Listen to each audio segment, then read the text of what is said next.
안녕하십니까. 조선족 개똥철학입니다. 오늘은 중국이란 나라에 대해 말씀드려 보겠습니다. 중국은 어떤 나라일까요? 법과 원칙을 지키는 나라일까요? 도덕과 윤리가 형성된 나라일까요?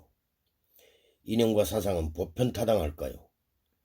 진리는 추구할 수 없고 정의는 편향돼 있고 교양과 수양은 존재 자체를 찾아보기 힘들 정도로 독재에 최적화된 천상천하, 유아독존, 아나무인의 극치를 보여주는 나라라고 생각합니다.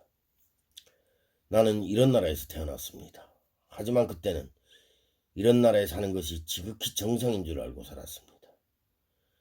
지금은 대한민국에서 20여 년째 살고 있으면서 내가 살아온 과거를 뒤돌아보고 다시 한번 생각도 하면서 옳고 그름을 찾아보고 상식과 비상식을 공부하고 개념에 근거하여 인문학도 배우고 역사도 배우면서 스스로 정체성을 찾고 자아를 찾아가는 과정이라고 생각합니다.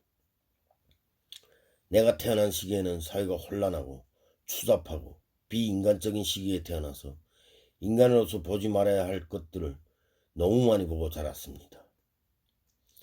83년도에 내가 초등학교 다닐 때였는데 어느 날 학교 운동장에 트럭이 5대 정도가 들어오더니 운동장을 돌고 있는 거였습니다. 그런데 트럭에는 사람을 밧줄로 묶고 목에는 죄명을 적은 나무판 같은 걸 걸어놓고 사형은 집행한다고 아이들에게 보여주는 것이었습니다.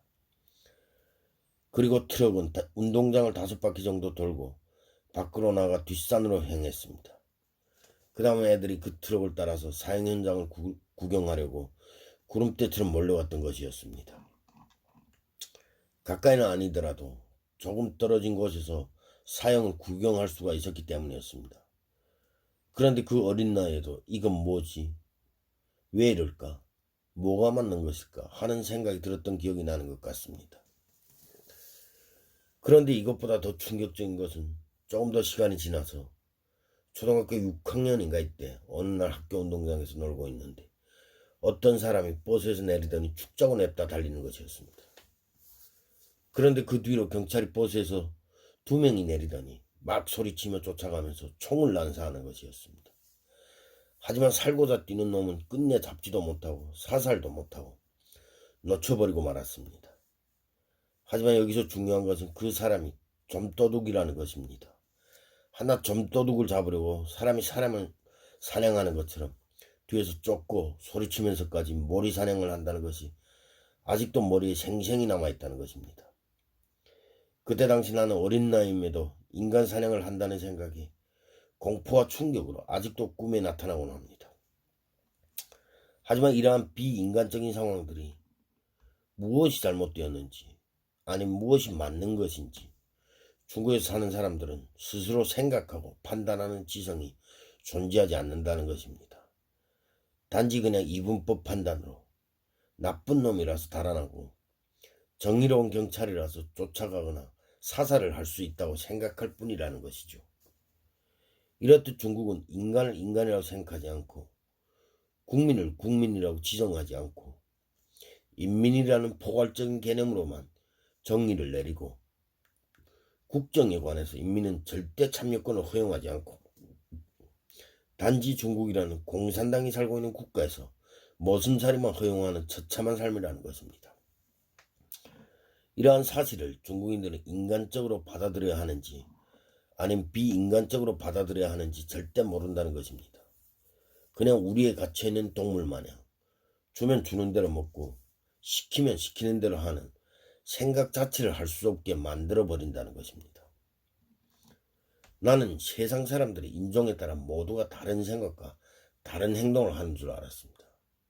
하지만 자유민주주의를 겪어보고 인문학도 배우다 보니 세상 모든 사람들이 다 똑같다는 것을 깨닫게 되었습니다. 그것은 바로 인간은 방향을 설정해주면 그 방향을 따라간다는 것입니다. 설령 그것이 좋은 방향이든 아니면 나쁜 방향이든 국가가 정책을 설정하면 인간은 따른다는 것입니다. 하지만 최고로 지향할 수 있는 이상이 존재해야 하고 인간을 바르게 인도할 수 있는 철학도 존재해야 한다는 것입니다. 여기서 나는 서양 철학과 동양 철학의 차이를 깨닫게 되었습니다. 서양 철학에는 절대적인 이상, 즉 하나님이 계셨던 것이고 동양 철학에는 추상적인 이상만 있었기 때문이라고 생각합니다. 인간에게는 방향을 제시하고 목표를 설정하려면 반드시 절대적인 진리를 내줘야 한다는 것입니다. 그것이 바로 하나님의 진리이자 선의 진리라는 것입니다. 하나님의 진리가 사라지지 않고 영원히 존재한다면 인간은 최고로 지향할 수 있고 목표로 추구할 수 있는 이상을 항상 마음속에 각인시킬 수 있다는 것입니다. 이 상황에서 그 어떠한 정치적인 쾌락과 모략이라도 절대적인 진리를 넘어서지 못하고 결국에는 하나님의 국가이자 국민의 국가로 탈바꿈된다는 것입니다. 하지만 중국에는 절대적인 진리가 창조되지 못하였습니다. 하나님께서 중국을 외면한 것이죠. 비록 학문의 시작은 서양과 동양이 비슷하게 시작된 걸로 알고 있습니다만 일단 소크라테스가 대략 2500년 전에 태어났고 공자도 대략 2500년 전에 태어났기 때문에 학문은 비슷하게 시작되었지만 학문의 절대 진리가 설정된 것은 동양이 아니고 서양이 되었다는 것입니다. 하나님이라는 진리가 설정되면 누가 누구를 침략해도 하나님이라는 진리가 기준이 되고 하나님이 도덕성이 잣대가 되는 서양이라는 범위 내에서는 어떠한 지각 변동이 있더라도 진리의 규범은 변함이 없다는 것입니다. 그 대신 동양은 절대 진리가 형성되지 못했기 때문에 진리로 인한 규칙 규범을 설정하지 못해서 전쟁으로 인한 지각 변동만 일어났다 하면 학문이 파괴되고 잔인함과 교활함이 득시하여 정정당당함은 사라지고 비겁한 인간들만 살아남게 하는 승자의 진리로만 새롭게 시작되었다는 것입니다. 지금의 중국이 철학을